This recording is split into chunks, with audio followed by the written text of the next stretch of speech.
Γεια σας! Σήμερα θα φτιάξουμε μια μυστηριώδη κατασκευή. Όπως βλέπετε, έχουμε φτιάξει αρκετά ορθογώνια που φτιάχνουν ένα σχήμα, να έχετε προσέξει.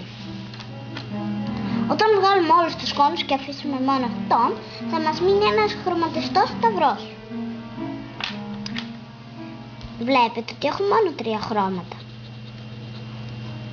Και στη μέση το πιο βασικό χρώμα από τα 3 βασικά χρώματα, άμα τα έχετε ακούσει. Λοιπόν, όπως βλέπετε, έχουν συγκεκριμένη σειρά, έτσι.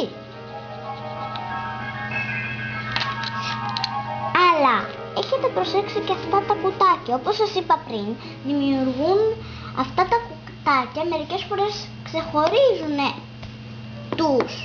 τα ορθογώνια που φτιάχνουν τους σταυρούς μας.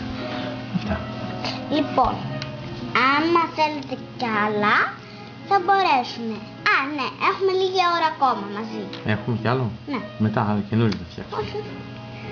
Λοιπόν, τώρα θα μείνουμε λίγη ώρα έτσι για να σας δείξω πώς φτιάχνετε την κατασκευή.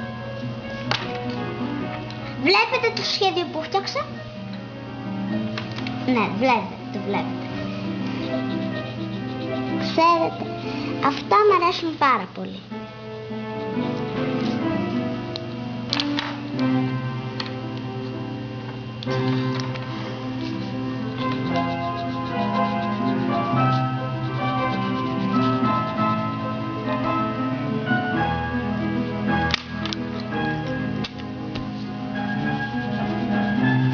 Σχεδόν τελειώσαμε έναν πολύ ωραίο ρόμβο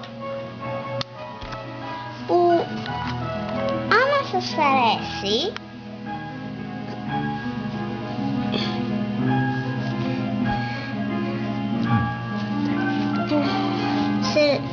σε λίγο όταν φτιάξουμε αυτόν το ρόμβο, τότε θα δείτε Λοιπόν, όμως τώρα, επειδή δεν μπορούμε να συνεχίσουμε, πρέπει να φύγουμε. Γι' αυτό γεια σας και καλή σας μέρα.